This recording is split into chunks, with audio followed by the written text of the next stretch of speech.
Sobodeso TVRI Jawa Tengah kali ini menuju ke Kabupaten Kudus, Kecamatan Jekulo, tepatnya di Desa Honggosojo.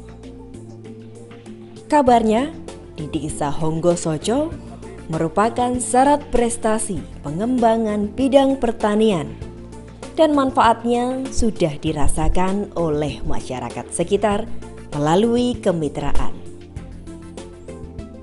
Kenapa ya desa ini menjadi mandiri dan berdaya? Memanfaatkan beragam potensi yang ada untuk mengangkat derajat perekonomian warga sekitarnya. Di balik keberhasilan membangun desa Honggosojo itu, tentulah ada yang menginspirasinya.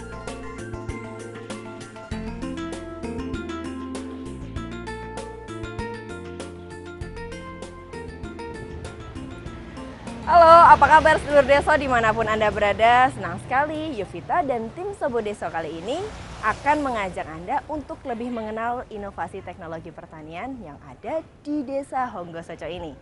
Nah, saat ini teknologi tersebut sudah dikembangkan dan sudah dirintis oleh Pondok Pesantren Al-Mawadah. Pasti penasaran kan?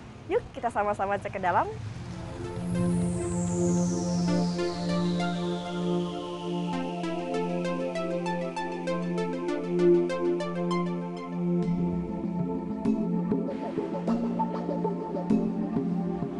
Pesantren Entrepreneur Al-Mawadah.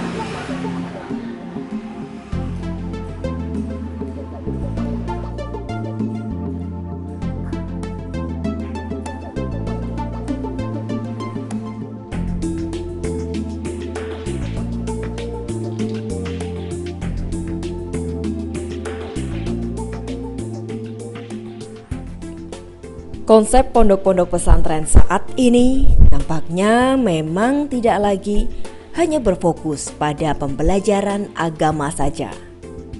Namun ternyata pondok pesantren sudah mulai merambah bidang lainnya, seperti kewirausahaan. Seperti yang dilakukan di Pondok Pesantren Al-Mawadah yang sudah mengembangkan pertanian buah naga, padi organik, tebu, dan inovasi teknologi pertanian lainnya.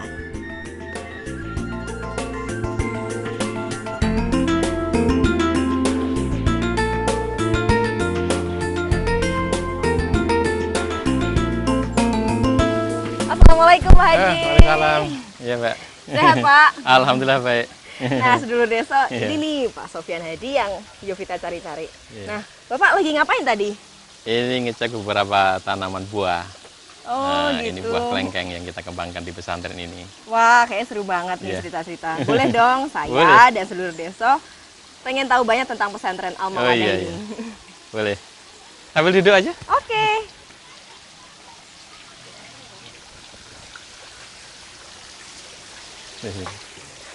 Waduh, Bapak teduh sekali ya di sini ya. Iya. Saya Alhamdulillah. tadi lihat dari depan tanaman semua, terus tadi Bapak bilang ada kelengkeng, terus yang di sebelah sana kayaknya ada hidroponik ya Pak ya? Kalau nggak Ya, salah itu namanya. tanaman hidroponik yang kita taruh di greenhouse. Oh gitu. Wah ceritain dong Pak, gimana latar belakangnya dari Pondok Pesantren Al-Mawadah ini sehingga bisa memberdayakan santri-santrinya untuk berwirausaha. Iya. Jadi memang dari awal nih pesantren kita create menjadi pesantren entrepreneur, jadi bukan hanya mengajarkan agama, tapi juga tentang kewirausahaan. Nah, salah satunya karena memang kita kegiatan di pedesaan, maka kita kembangkan pertanian. Tapi karena santri kita kan sebagian besar mahasiswa, maka tentu tidak mau mereka berkebun dengan panas dan kotor. Karena itu salah satunya kita kembangkan hidroponik. Oh gitu ya, jadi Bersama-sama, biar lebih teduh ya. lebih teduh dan mereka tidak panas, tidak kotor, tidak ada unsur tanah. Bertanam tanpa tanah hidroponik. Kita bersama dengan teman-teman komunitas hidroponik Kudus. Oh gitu. Nah dari tadi kita duduk di sini. Iya. Ada nih yang di Oh sebelah iya Bapak. betul. Boleh dikenalin dulu Ini kenalkan, dong. ini sahabat saya Ibu Yuni. Ibu Yuni, dari Yovita. teman dari Yovita. komunitas hidroponik Kudus. Hidroponik Kudus. Jadi kita Jadi mau kerjasama membangun. ya ini untuk Iya, kita tanaman menumbuhkan hidroponik semangat. Ya, boleh Bu Yuni cerita nih komunitas hidroponik Kudus. Iya Bu, cerita sedikit dong tentang komunitas hidroponik Kudus dan bagaimana kerjasamanya dengan Pak Sofyan Hadi di sini. Gini Mbak, komunitas hidroponik Buddhis ini biasa kita sebut sebagai KHK gitu ya. Grup KHK ini terbentuk sekitar tahun 2014. Kemudian ya, ada beberapa anak muda, ketemu dengan saya juga, ketemu dengan Pak Sofyan. KHK selalu mensupport teman-teman kita, anggota kita yang mempunyai jiwa entrepreneurship, termasuk Pak Sofyan Pak ini. Sofyan juga ya. Kita juga bangga sama Pak Sofyan. Jadi kebutuhan anggota ini kita akomodasi, kemudian kita bantu mulai dari teknik pembuatan instalasinya atau juga sarana dan prasarananya. Kita sudah ada koperasi gitu, jadi anggota bisa membeli dan bahkan menjual hasil dari hidroponik. Tapi kita gitu. memberdayakan seperti Pak Sofyan ini di Ponpes Al-Mawaddah ya. Ini Pak Sofyan mengelola lingkungannya sedemikian rupa sehingga orang yang datang ini tidak hanya sekedar untuk belajar ilmu agama, tapi juga belajar entrepreneurship dan juga sesuatu yang menyenangkan di sini. Jadi seperti yang diterangkan Pak Sofyan tadi, hidroponik menunjang program dari Al-Mawaddah Ya, ini. kita di sini hidroponik itu banyak hal Mbak, tidak hanya sekedar menanam, tapi juga art design interior. Bisa ada berapa sistem, ada kurang lebih 6 atau 7 sistem, tergantung bagaimana kita kreativitasnya untuk gitu. memanfaatkan hidroponik. Oh, jadi terus kemudian hasil hidroponiknya itu kan tadi Ibu bilang dijual ya. Dijual kemana ya Bu ya? Biasa masyarakat di sekitar, kemudian juga masuk ke resto, ada juga yang ke swalayan juga banyak anggota kita yang memasok ke sana. Oh, jadi sangat meningkatkan perekonomian di masyarakat di sini ya. Iya, Mbak. Oke, itu penjelasan dari hidroponik ya. Ada lagi yang masih mau saya tanyakan. Katanya di sini tuh melakukan inovasi teknologi pertanian ya Pak ya. Cerita sedikit dong. Kayaknya memang seluruh desa pengen tahu banyak. Ya, pesantren mengembangkan beberapa komunitas pertanian. Selain padi organik, kita juga mengembangkan tebu. Tebu. Tapi kita mengedukasi petani tebu supaya mereka punya nilai produktivitas yang tinggi. Karena itu termasuk kita punya jembatan timbang. Petani begitu sudah mulai panen, kadang-kadang problemnya di pasca panen. Mereka ditebang kemudian dikirim ke pabrik. Itu lama antri, kadang-kadang sampai 2-3 hari. Oh iya, biasanya jembatan timbang juga di pinggir jalan ya Pak iya, ya? tetapi di wilayah sini belum ada dan biasanya memang hanya di pabrik gula. Nah, di pesantren begitu kita pasang 4 tahun yang lalu, itu memudahkan petani, sehingga kapan saja mereka selesai dari lahan, kemudian sebelum ke pabrik ditimbang di sini dulu, baru ke pabrik, udah nggak perlu antri lagi. Oh gitu. Jadi langsung ke sana tinggal bongkar. Ya, Dan ini juga berkah jadi pesantren, rata-rata setiap hari itu 50 truk nimbang di tempat kita. Wah, ini sangat membantu ya berarti. Membantu sekali nimbang itu bayar 30.000 dan itu semua dikelola oleh santri. Gitu. Oh gitu. Selain tebu yang kita kembangkan, kita kerjasama dengan 5 pabrik gula. Itu kita juga mulai mengembangkan sejak tahun 2012 jenis singkong. Singkong dari Jawa Barat. Itu singkongnya besar-besar. Jadi satu pohon usia 9-12 bulan itu bisa beratnya sampai 20 kilo. Besar. Wow, karena itu begitu besar, begitu sudah panen kita kerjasama dengan PT Indofood. Kita kirim ke pabrik, di sana digoreng jadi keripik merek Kitela. Jadi pesantren menjadi salah satu suppliernya. Tapi memang begitu, perlakuan pabrik dia harus menerima yang besar. Saya yang kecil ditolak. Yang ditolak akhirnya kita bawa ke pesantren. Nah, kita produksi jadi tepung mokaf itu. Tepung singkong pengganti terigu. Itu baik untuk kesehatan termasuk anak autis atau hiperaktif. Jadi tetap punya nilai ekonomi yang tinggi, yang besar kita kirim ke pabrik nilainya bagus, yang tidak diterima karena kecil kita proses di pesantren menjadi tepung mokaf. Dan dari tepung mokaf itu yang melibatkan masyarakat sekitar termasuk santri bisa kita olah jadi produk olahan. Mau kue, roti, berbagai mie, bakso dari tepung mokaf. Oh iya Pak, jadi kuenya berarti apa? Brownies? Brownies bisa, ada beberapa produk, bahkan kita punya kerjasama dengan LIPI, dengan berbagai resep. Nah, karena itu ada kunjungan yang datang itu, selain dapat training motivasi, bermain outbound, terus berkebun, itu juga mereka dilengkapi dengan cooking class. Dari terlibat ngupas singkong sampai menjadi tepung, kemudian begitu udah jadi tepung, dibuat produk olahan. Anak-anak bikin brownies, langsung dinikmati. Sehingga itu cara paling mudah bagi pesantren untuk mengedukasi masyarakat apa bedanya tepung mokaf dengan terigu atau tapioka. selain ketahanan pangan, karena petani Indonesia nggak ada yang nanam gandum. Jadi 100% terigu itu kan dari impor, dari luar negeri. Nah, kita kalau bicara ketahanan pangan ya harus disupport. Ini ada program baik dari pesantren untuk produksi tepung mokaf. Selain untuk pemberdayaan petani lokal, juga nilai ekonomi bagus dan ada sisi kesehatan. Itu yang kita banggakan. Langsung praktek. Edukasi Kayak teori aja.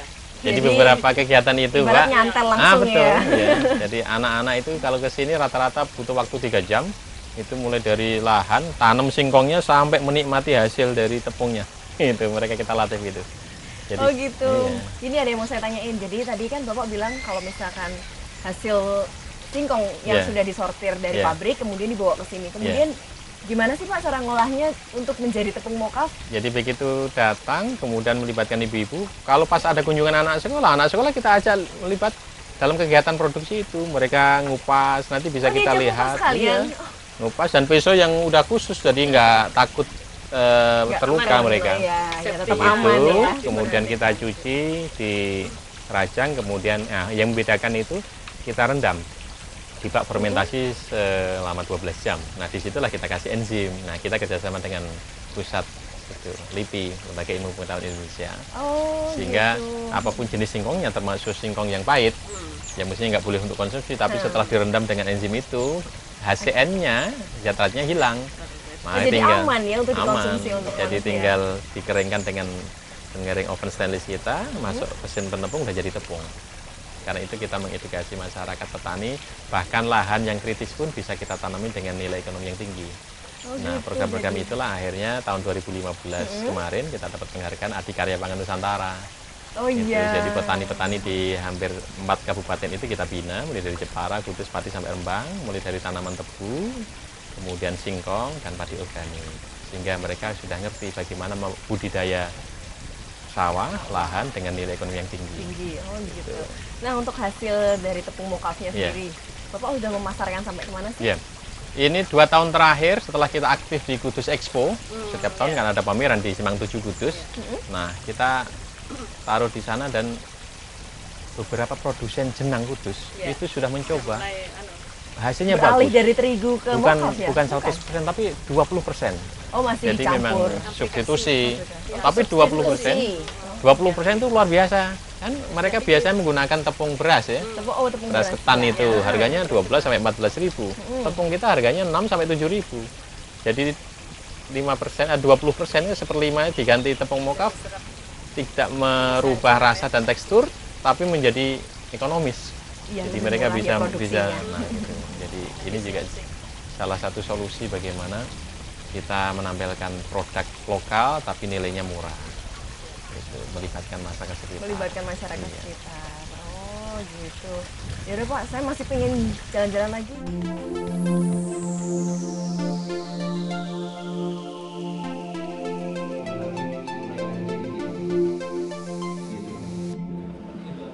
Berkat pengembangan teknologi pertanian yang dimanfaatkan untuk memberdayakan santri dan masyarakat di sekitar, pondok pesantren ini dilirik berbagai pihak. Di pesantren ini, santri memang tidak hanya dibekali penguasaan ilmu-ilmu agama, tetapi juga dibekali keterampilan yang mutlak dibutuhkan dalam berwirausaha. Hal ini sekaligus ditularkan untuk masyarakat sekitar.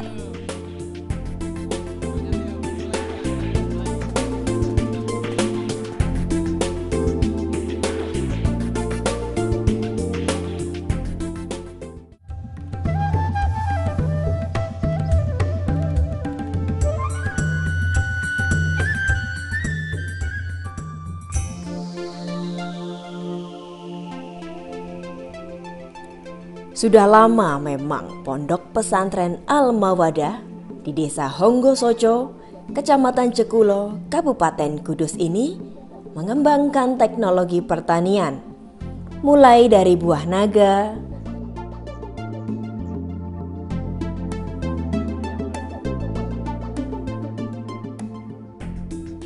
tebu, singkong, dan berbagai tanaman organik.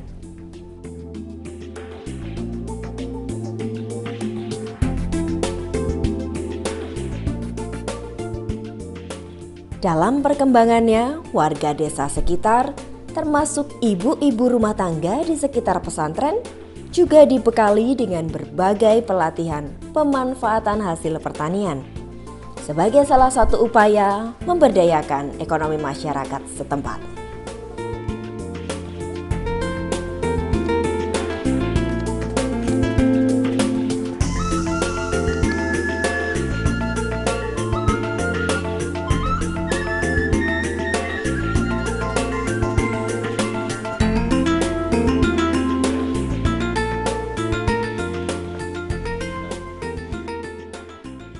Pak, tadi kan Bapak udah cerita banyak nih.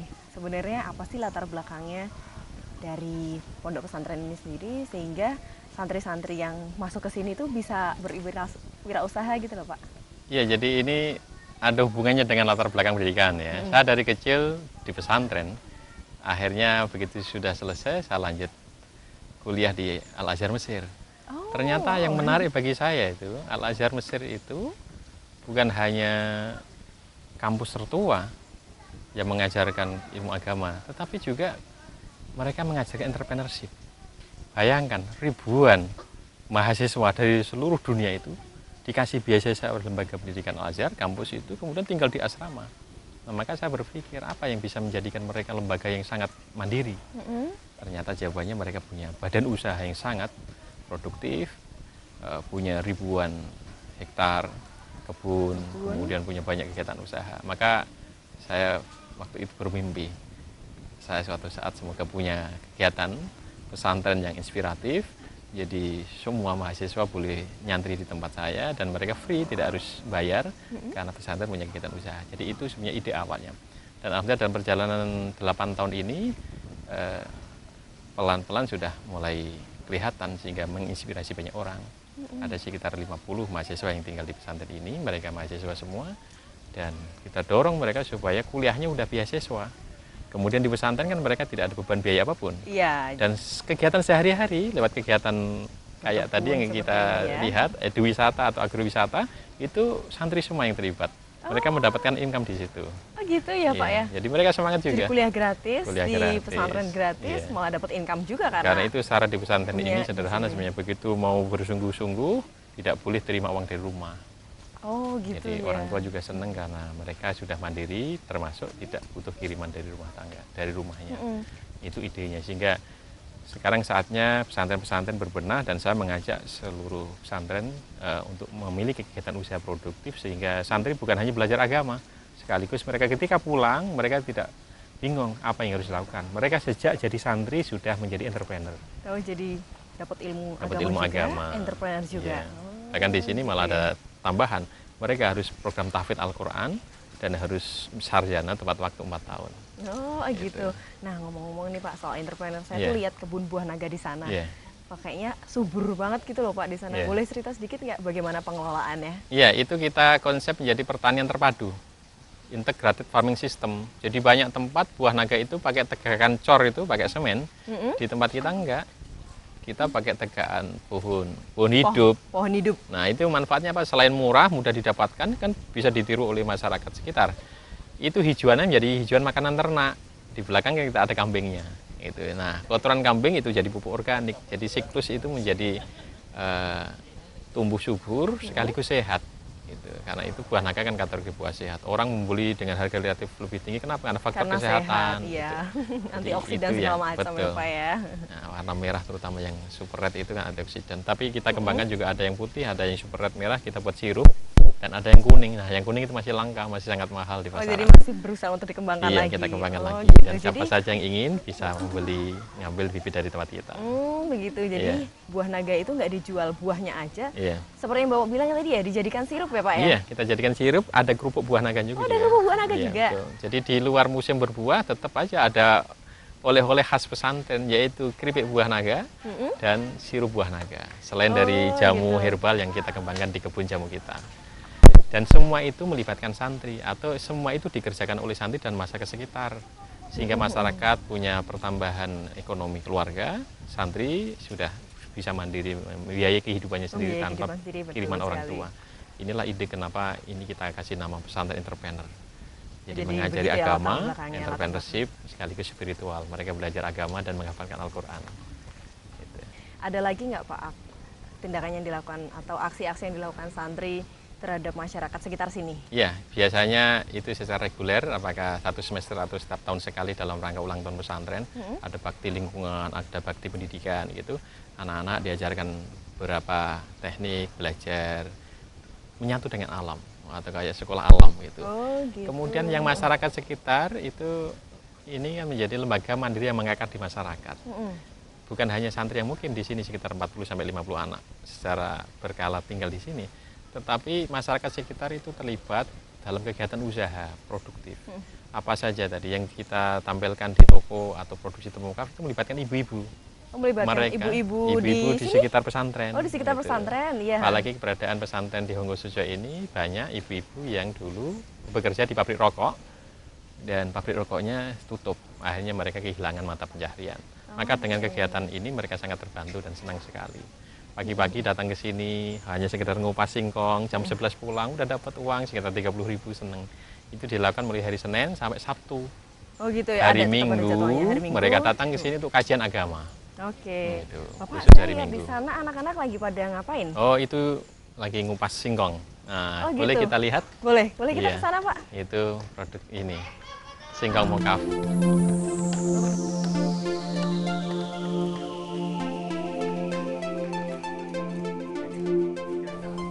Kewirausahaan yang dirintis pesantren ini memang tergolong cukup unik. Salah satunya sebagai media alih teknologi yang ramah lingkungan dan responsif gender.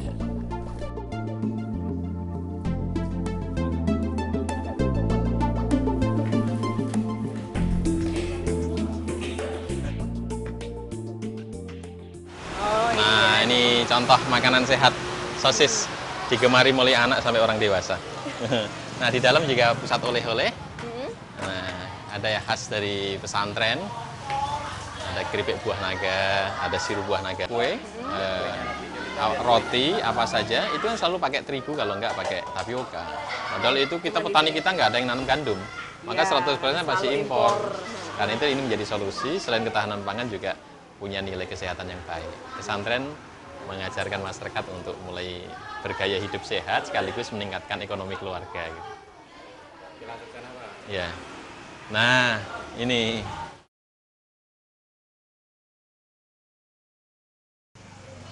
Nah, ini kegiatan cooking class biasanya. Jadi anak-anak, oh ini kenalkan istri Ibu Hadijah.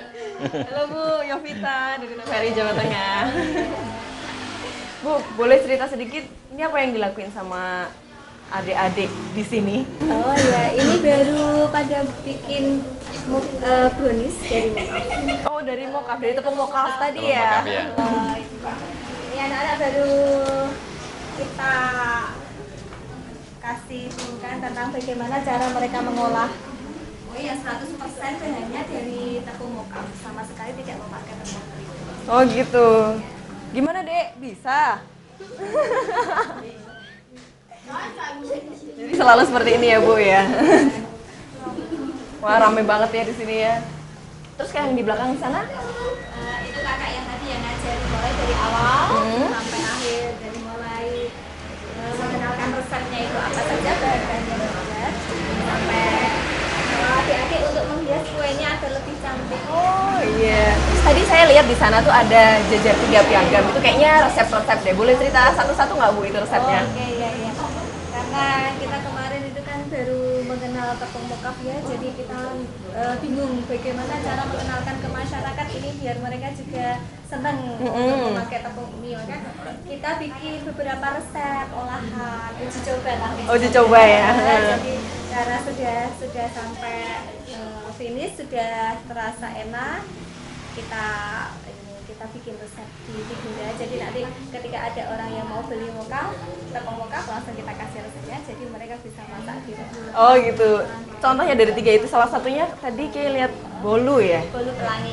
Bolu pelangi. Oh itu juga. Itu berarti ibu-ibu yang di sini udah pada bisa bikin bolu pelangi itu ya? Bisa dan sudah siap menerima order. Oh kayak gitu. Wah, seru banget. Ya udah Bu, silahkan dilanjutkan. Saya dengan Bapak mau jalan-jalan lagi. Terima kasih. Terima kasih.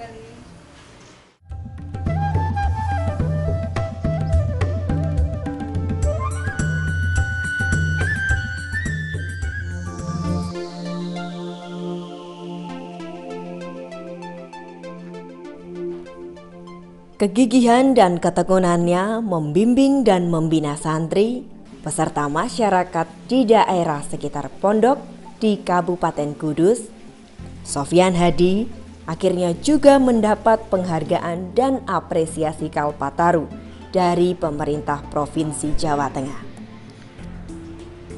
Ia diberi penghargaan dan apresiasi Kalpataru karena keberhasilannya mengembangkan jejaring dan kemitraan antar pesantren maupun stakeholder untuk meningkatkan pola hidup yang ramah lingkungan. Selain itu, memasukkan kurikulum lingkungan, pengolahan sampah, dan pemanfaatan lahan untuk pertanian organik.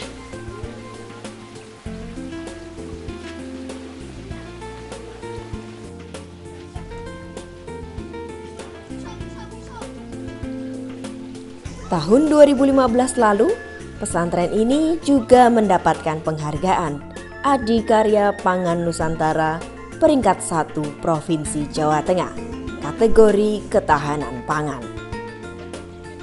Sofyan Hadi merupakan pengajar di pondok pesantren ini sekaligus motivator.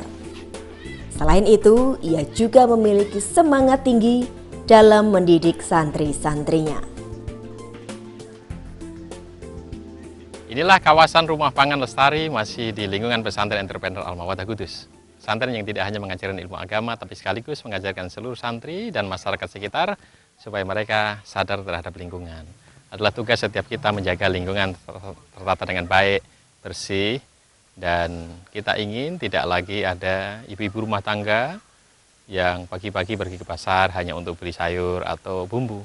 Di pesantren ini santri-santri sudah terbiasa menanam kebutuhan sehari-hari di lingkungan pekarangan. Jadi pagi-pagi memetik sayur untuk dikonsumsi sendiri. Semoga apa yang kita lakukan ini bagian dari kegiatan menginspirasi masyarakat. Kita berharap dalam waktu yang tidak lama pesantren entrepreneur Al-Mawaddah ini akan memiliki satu tempat yang kita sebut nama Agro Technopark. Satu taman teknologi pertanian di mana kita bisa belajar banyak tentang dunia pertanian mulai dari tanaman pangan, hortikultura, termasuk pengolahan dan pemasaran pasca panen.